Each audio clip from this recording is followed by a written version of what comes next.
I couldn't really raise much money. Publishing business is hard to monetize on day one. What's the one thing that outsiders still misunderstand about? The modern Gulf states, or the Alexandria of 2,000 years ago, or the Baghdad of its time. Over the time you've moved here, what have you seen change in Dubai? GDP growth this year in 25 is about 5%, and FDI is at all-time record highs. Do you at any point in time in the future plan on taking a media company public? We don't need to go public to get liquidity. We don't need to.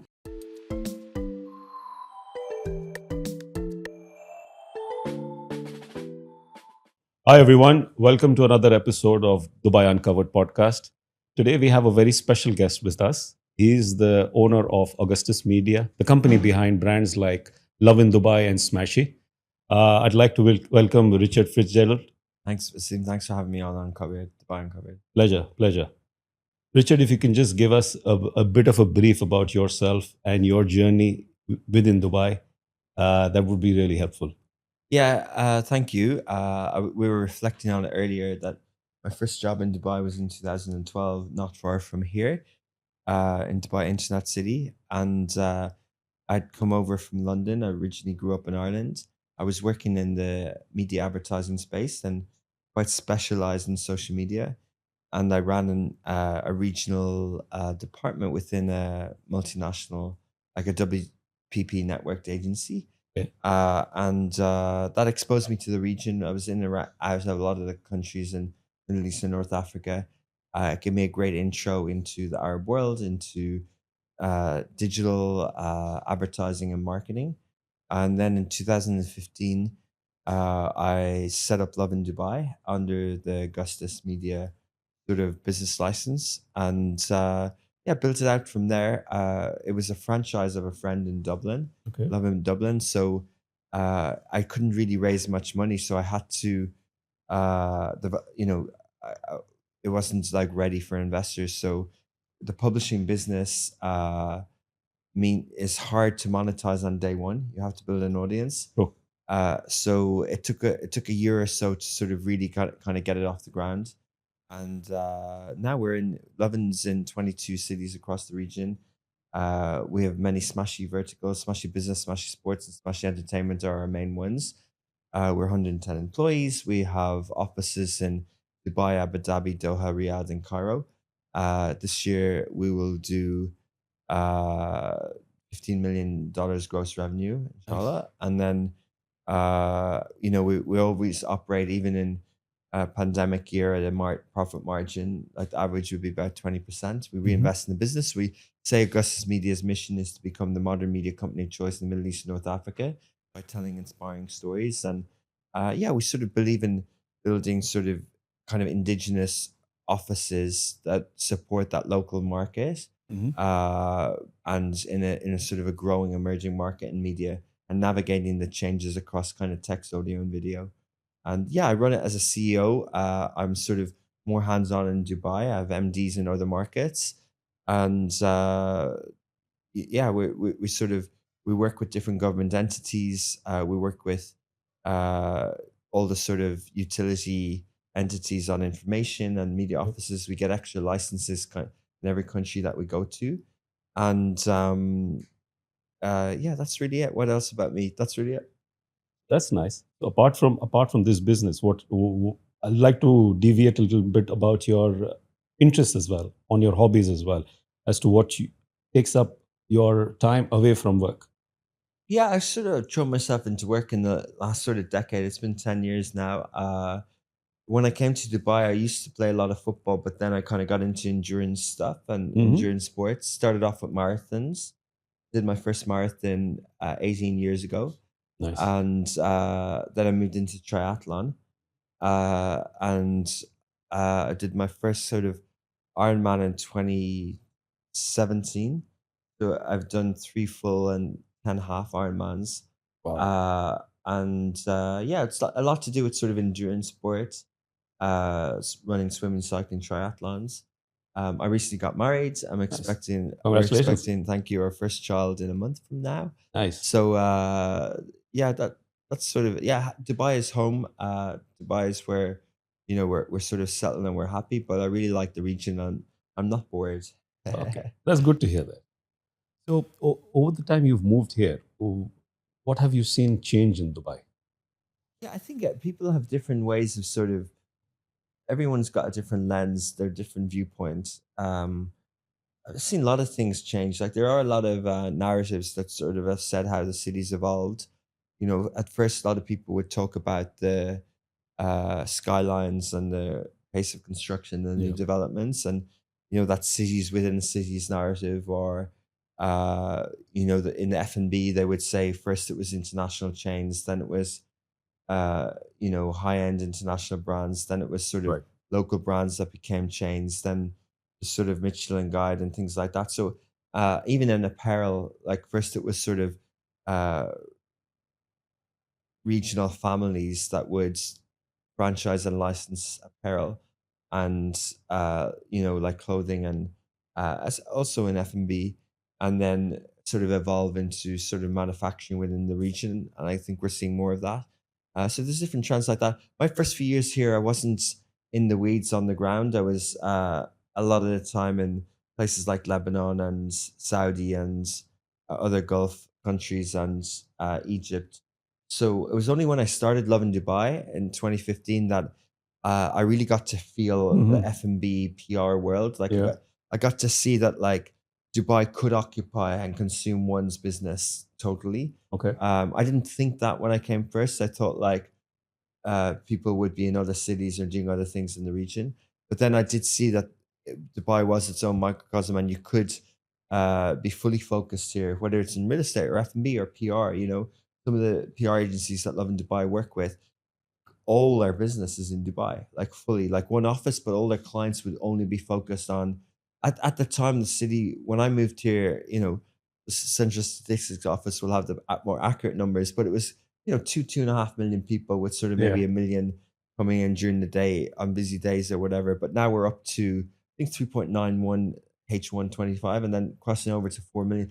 So it's almost doubled, Yeah. and then economically, I sort of see it as three phases. So sort of post Arab Spring, sort of the GDP rate in 2013 and 2014 was 4, 5, 6%, and we were sort of on one. I remember, like, people will think of the economy in terms of property prices, but it's kind of linked.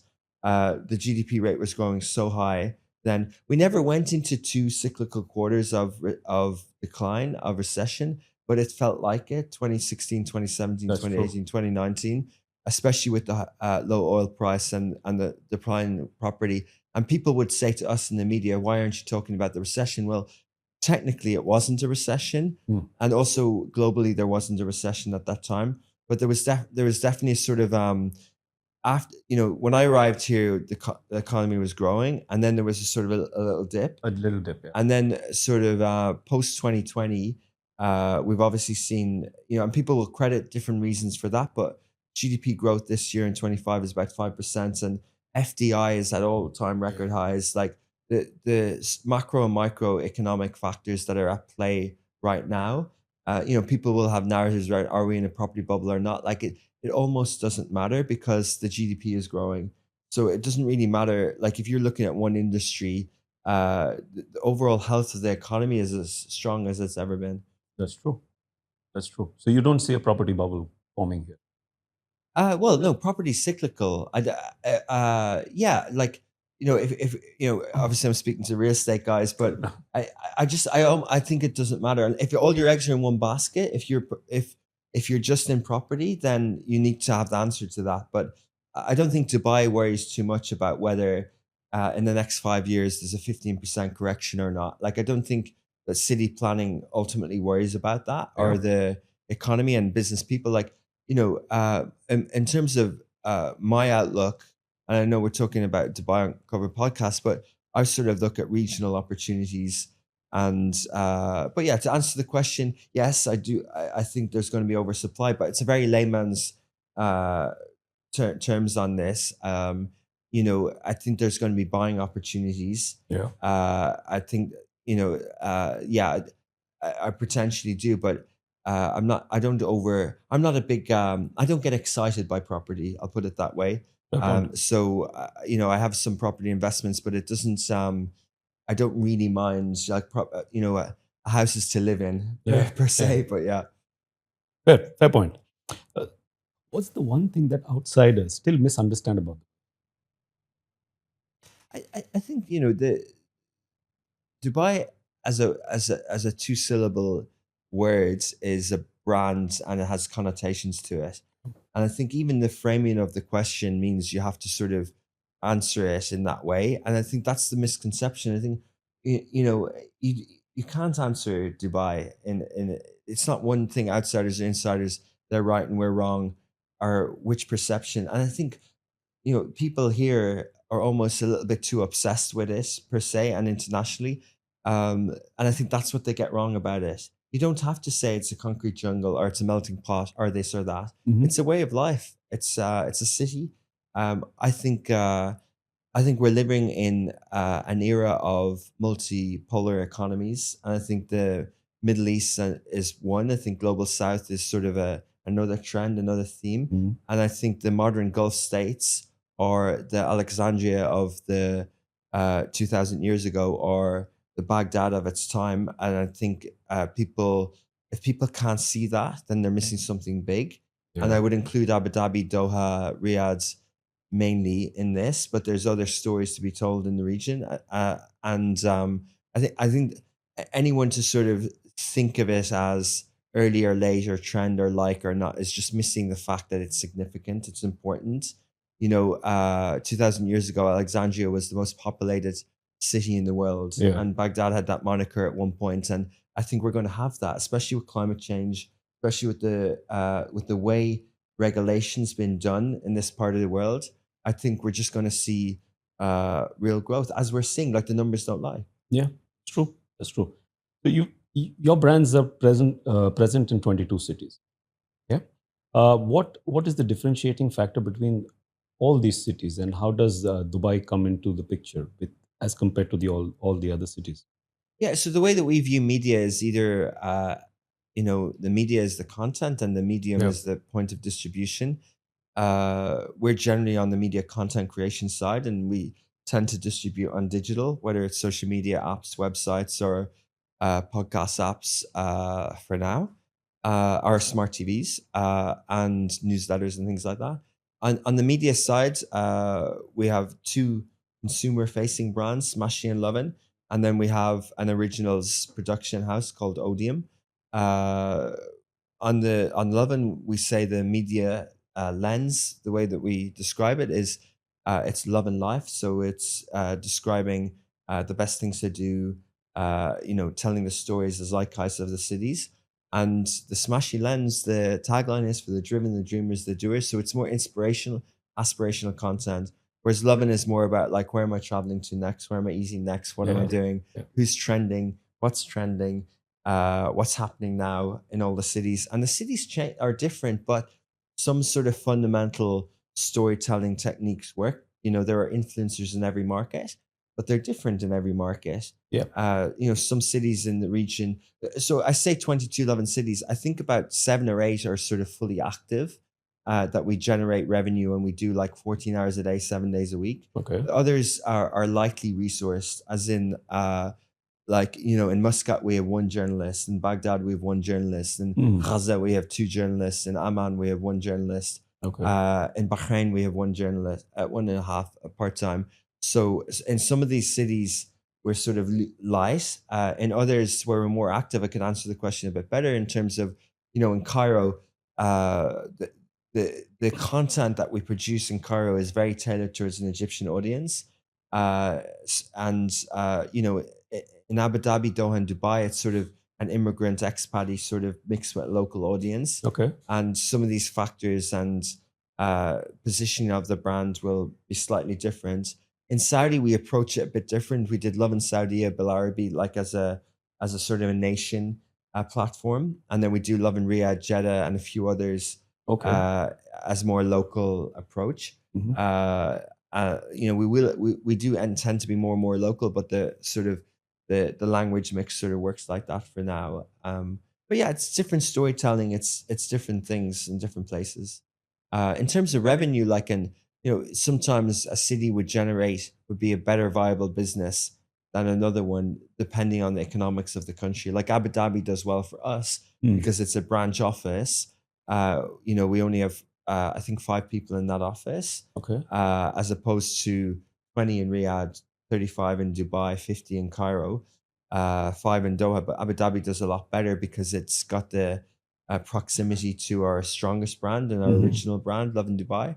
But yeah, the I think like in Saudi, for example, I think the SME market is a lot more underdeveloped in many ways than the UAE. Yes.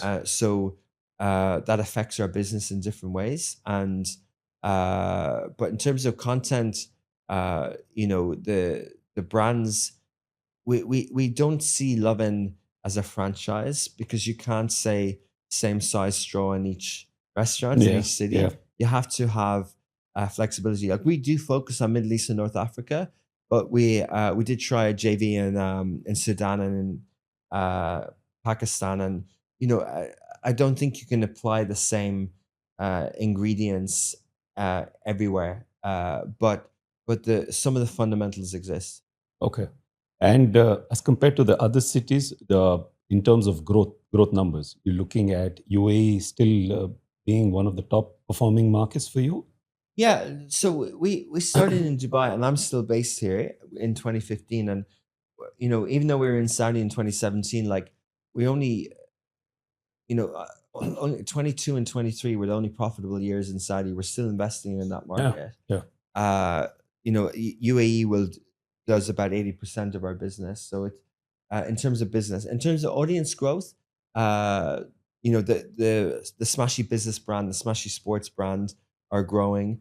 The Love and Cairo brand has grown a lot. Yeah. We launched that properly in 2022, and in the last 2 years, it's really taken off. Like we won awards as best content platform in Ramadan. Like we really sort of really cracked that market in terms of TikTok and Nice. podcasts and things like that. And we sort of we've gone up and down in Saudi in different ways, but there's lots of opportunities on platform growth. Like algorithms do change, and you do think things aren't growing, but in terms of where we would enter, uh, I'm not only looking at the economics because I do believe that you can do a media brand in any country if you do the unit economics of that country. Mm. You know, we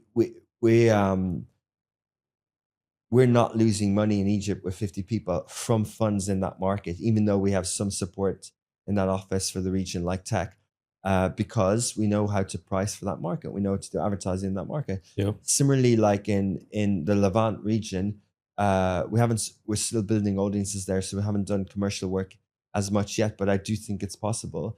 I do think it's possible to have Lovin in Pakistan, like we have Lovin Karachi, Lovin Islu, and Lovin Lahore, and I do think it's possible at the right margins there. But the things that we look at is population and social media and digital users. And if those numbers, uh, if there's a lot of people on their phones, then we can build a business. Obviously, we need sort of the SME market and we need advertisers because we're really an advertising brand. But even to say that point as well, like 90% of our revenue comes from direct or indirect advertising. Mm. Like our direct to consumer business is quite small, but I was recently uh, saw the earnings report for Spotify, and 90% of their revenue, their H1 revenue, comes from subscription. Yeah. And they say, "Oh, we've been bad at advertising." And I always wonder, like, can you do too? And of course you can. Yeah. You just have to. You have to. The market has to be ready for it, but but you have to see how your business can be structured, Yeah. and it doesn't have to cannibalize.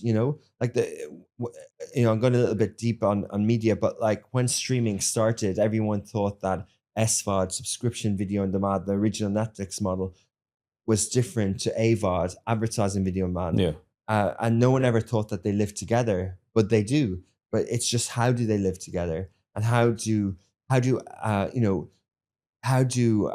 Spotify have a good DSP or ad buying or supply side platform that works for them, and how do they plug in inventory, and how do they do reporting and metrics around that, Yeah. and Netflix as well. So as a business, like how do we do that as well? So yeah, that's what quite excited about, like the sort of synergies, Mhm. across the region. Yep. I think you need to find the synergies and the right pricing for each product in each company in the market. Uh, what's the craziest moment in your journey in the Dubai living journey?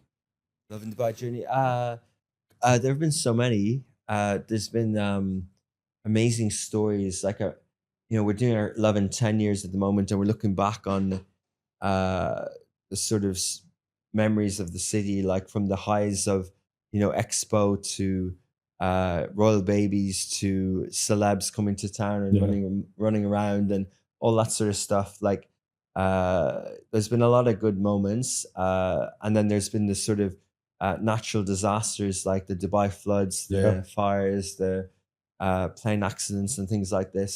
And I think some of those days when you're in the heat of it, Yeah. like they can be fully sort of they can be wild, right? Like even as residents, but yeah, and the pandemic was a bit wild as well. Was for Yeah, everyone. yeah, for everyone. Yeah. Yeah, yeah, yeah. Yeah. So yeah, I don't think one particular moment stands out. I was working in Imar address downtown in December 2015. Okay. It was like agency I was with at the time, and I just started Lovin Dubai, and I was sitting there doing this part of a project where we had, with Imar's permission, working with them, we built a system that was going to take photos of the fireworks. So we had a bot technology camera installed on all the downtown properties, Okay. a 360 of the Burj Khalifa, and it was going to send you a postcard in real time as the fireworks. And about 30 minutes before midnight, the address went up in Influence flames, there. and we were literally underneath it, Ooh. and we had to pull the project because no matter what photo we took, it had smoke in it. Yeah. And if you look on YouTube, if you look back, usually like every year there's hours of footage of the countdown. Yeah. And this year, the video next day by MR was like 5 minutes because it's the only bit without the smoke. But to be fair to them, they pulled the whole thing off. There was only one there was only one tragedy, and it was a firefighter, Allah Yarhamo. And like there's one individual, like they put, and they not only did they save everyone in the building, they went ahead with the show, and it was amazing. And I think some of those things, like I remember sitting in the car park trying to get out that night, going, "What the hell has just happened?" So yeah. But that's Himar, in terms of management during that time of the year, I think Yeah. they're one of the best. Yeah, it's Yeah. incredible, really. Like, I think you're right. Like, we shouldn't take it for granted. Like, some of the things how things are pulled off effortlessly and things like that. It's amazing. Absolutely. Uh, how do you balance being authentic with running a successful brand? Well, I think authenticity, especially uh, today, it is so important in two levels. So, firstly, in terms of online communication, in terms of being accessible and being authentic, I think people can see that type of content resonates online, whether it's influencers or communicators. And then the second part of authenticity, what does authenticity lead to? Trust. And trust is so important in every product and every business. Trust in a brand, trust in a product is really, really important. So maintaining the balance, I think you need to be transparent. You can't hide online. People will know if you delete comments or if you delete posts, and a lot of the time, if you're put on pressure for brand optics or different reasons, you have to do your best, do your level best to communicate and to be authentic. W- we do our best too. I think some of our journalists are good at some things and some are good at others. But as a principle, as a modern media brand, like we're always trying to be authentic. Yeah. I think one of the sort of challenges is the speed of publishing that we have adapted to, that we've sort of embraced because of the nature of there is no deadline. Like, there's no print deadline. Yeah. You You can know, it's post not, whenever you have. yeah, it's now. Yeah. Like it's not even 5 minutes. It's now. Like there is no deadline. So to be authentic is important, and yeah, to build trust. Yeah, because media comes with its own bag and baggage, you know. Yeah. So when you're talking about a media outlet that's covering the city and informing about the city, authenticity and is very, very important in today's times. Yeah, it's important, and we sort of like to bring people who've studied here or who grew up here. There's a Hamban Rashid School not far from here in AUD who churn out media graduates every year, and we like to give these people chances. But then at the same time, it's like when you put young chefs into a kitchen, or you put young Yeah, sports people into a team. They'll make mistakes, right? So definitely. you have to balance that out with experienced people. And what I want to do is I want the leaders of our business to have grown through the company and grown through the city, and to have learned all these things. And we're getting there. Some of our staff have been with us since the start, and there's a lot of retained knowledge that goes with that. But such is the nature of publishing. I think with being a media outlet, uh, you know, you're not a retail brand, so social media isn't a marketing channel. Social media is your business, and is your product. Yeah. So there's a difference, right? If social media is a marketing channel, I'm approving things properly, like I'm scheduling, I'm deleting if I don't like it, and no one cares because it's your campaign. It's up to you. Every post that you put up essentially is a micro campaign, and if you want to delete your marketing, you can, and no one minds. But if you delete your posts as a media outlet, it's like recalling your car. Mm. It means there's something wrong with manufacturing. Yeah. So you Yeah. shouldn't recall your product, because it means for our intents and purpose, like what we like to do with our media is like we treat it like Tesla, where it's an OS, where it's out there, Yeah. and we fix it when it's out there. But yeah. Fair point. Fair point. If you could reveal one untold truth about Dubai, what would it be? Uh, I mean, there are some things that we haven't published that we might know, but I don't know if they're truths.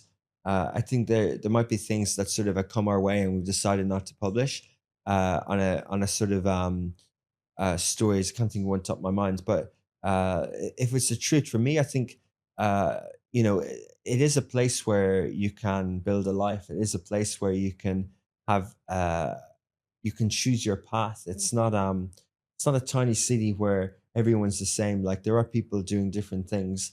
True.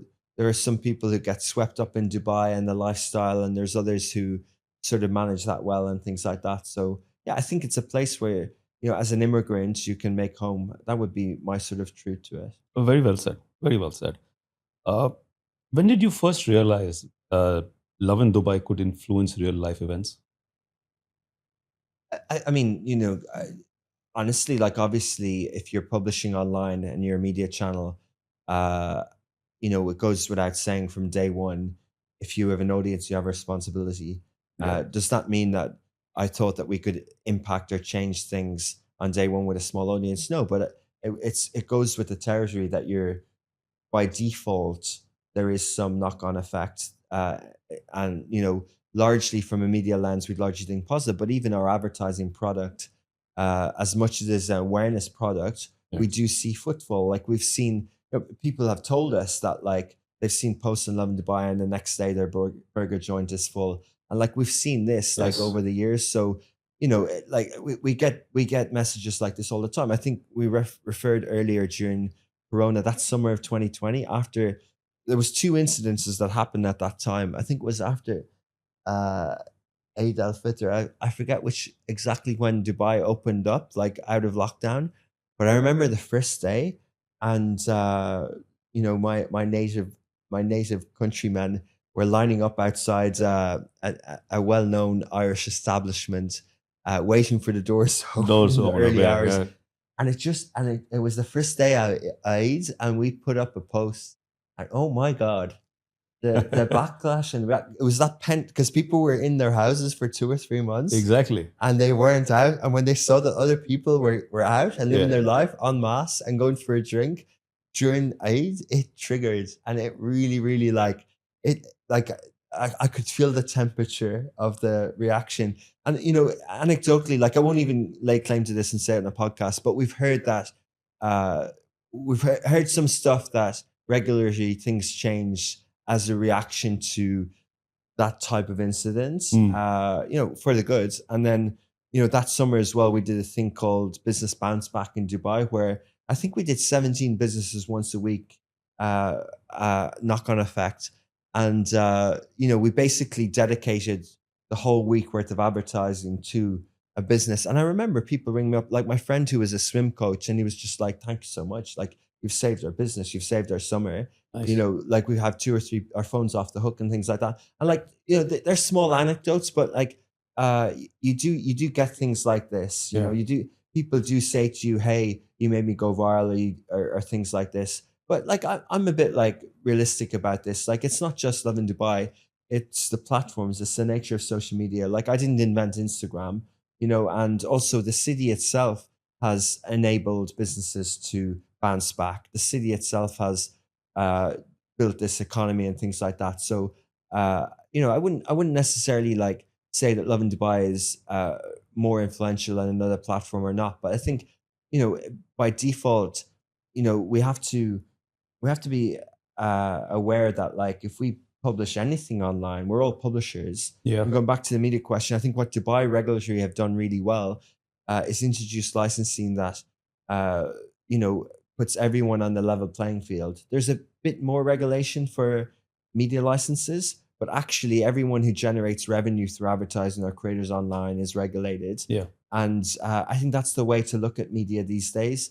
I wrote an article many, many years ago called Publishers Are Us, like on a play on Toys R Us. And like, that's literally the way we view it, right? We're all like, this podcast, this interview is, can impact real world events, just like a Love in Dubai post or a CNBC interview. Very true. Very true. And coming back to that, I feel that's step in the right direction as far as the regulatory landscape is concerned, because things need to be professionalized. Nobody can, just go up and post something which is irrelevant, yeah, or it's not back checked.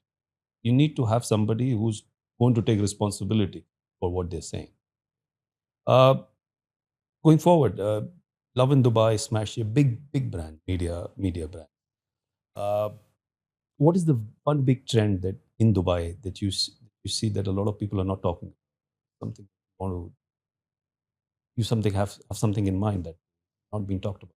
Yeah, we talked earlier about like how Dubai has changed, and I think retail investment outside of media, and we cover a lot of the startup world on Smashy Business, and we try to create the heroes here. We try and tell their stories. Like, we have a Dreamers series where we tell their stories in these short videos. But I do think retail investment across the board, across sector, and across different types of asset class is, I don't think people really have grasped what's happened. It's completely opened up now. Like, for a long time, fintech was a bit slow to take off here. Yeah. The retail traders, the capital markets, the IPOs, the this is going to have a real, like, the capital markets really made the US a superpower. Like, they made it the trillions of dollars economy that it is. That's sort of that's been such a driver, and I think we the UAE in particular has three capital markets. Right, it's unusual for a country of 10 million people. But wider in the region, you've got bourses in other places, like the EGX is quite big. Tadawul is the biggest value capital markets in the region, and there's others as well. And I think we're having these unicorns, but point basically is about the retail investors, the relationship with money, the relationship with investments, the ability to trade. Some of the early investor apps, the Robinhood equivalents in the region, could only have access to NASDAQ and the US stock markets. Yeah. And that's changing so fast. Like, I won't name them all, but like a lot of them, a lot of these apps now and the capital markets are creating liquidity. They're creating, they're creating IPOs opportunities. I remember when I was a student, being fascinated with studying the Russian economy, the loans for shares period, glasnost. Christokia and around the 90s. And, you know, it was almost like a land grab when it went from communism to capitalism in terms of mass privatization of state assets. True. And I think like indirectly that's happening here. It's not mass privatization of state assets, but it kind of is. Like never before were you able to own a bit of Salek, like which is basically a utility of Sheikh Zayed Road. Yeah. Like it's a semi-state entity, and you can own it, and you can get dividends for the next 50 years if you want. True. You know, and I think like that sort of opens things up massively. You know, But that's also created the amount of liquidity and interest in the financial markets here. The government initiative of listing majority of their public sector companies has created that liquidity in the markets. In return, has generated a lot of retail interest. That is important for any local market. absolutely, yeah, massively, and there's public sector companies, but there's also private sector. There's startups. It's a Yes. knock-on effect. It's a whole ecosystem. Yeah. Yeah, and it affects the media. Like we've had real success of our business brand, like our newsletter, our podcasts, our daily content around these stories is really. I'm surprised at how much consumption there is because when there's a behavior, uh, people seek out things around that behavior. Meaning, if I'm investing, I might want to read more about the investing, or I might want to go to conferences, or I might want to meet people. Yes. Like if I'm watching football, I might want to. If my team are playing in the week between they play, I might want to read a football magazine in the past, and or now listen to a podcast or follow a profile or whatever. So it's the wider ecosystem around that, and I think that's what's happening in business. The retail investment, the ecosystem around it is creating lots of synergies and lots of opportunities. Yes. Yes. Very true. Very true. C- Coming back to that, do you at any point in time in the future plan on taking your media company public? Yeah, I always say that business is the ultimate sport, and I think it's like how do you play in the Champions League or how do you play in the World Cup and how do you play in the Olympics? Like if I want to challenge myself as a CEO, I would like to challenge myself on a publicly listed company, Yeah. but it has to be the right vehicle and the right business decision. Absolutely. I wouldn't do it for vanity metrics or for to you know to tick a milestone. Like it would have to suit the business. It would have to suit I think capital markets can be good and bad. Like if the what was the Buffett moniker of like Mr. Market? Like he's in a mood, good days and bad days, and when he's in a bad mood, then you can buy your company Yeah. at a cheaper price. And I Yeah. think, and then also like it allows you have extra capital. I don't, to answer the question, we don't need to go public to get liquidity. We don't need to. Hmm. We're pretty much a private company, and we do dividends and everything like that. So we don't need to sell or go public. But I think of the vision I have for media in the region, the vision the media. I think public will help me with M&A, but probably in a next phase. And things are moving fast. I'm focused now on navigating the sort of AI change. Okay. But yeah, in the future maybe. But I would say you know like long term as opposed to medium term future. Well said. Well said. What is the biggest risk you've taken in your career in Dubai? I think at the start, like leaving a well-paid big job to set up sort of a media franchise business. As when I was on a social media agency side, I wasn't Yeah. even a journalist. That was a risk. Yeah, that's a risk. I'm sort of a little bit conservative with risk taking. Like, I take little bets and I Mhm. stick with them long term. Okay. I don't take massive risks. I don't go all in.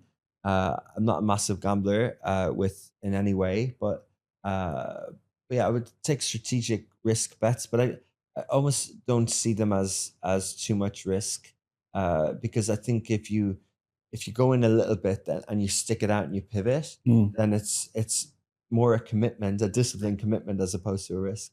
Fair. Fair. So now we'll come up to the quick fire round in our conversation. I'm going to say a question in whatever comes up to in your mind, first thing, that's your answer. Okay. Yeah. Dubai Marina or downtown? Downtown. Shawarma or fine dining? Shawarma. Early mornings or late nights? Early mornings. Nice. Favorite hidden spot in the city? I personally like DX Bike in Maidan. I love cycling around there. yeah. Yeah. And the cafes and everything. Nice. One word to describe Dubai. Home. Very well. Very well. Thank you, Richard, once again for joining us tonight. It was a very good conversation. And please like and subscribe to our channel.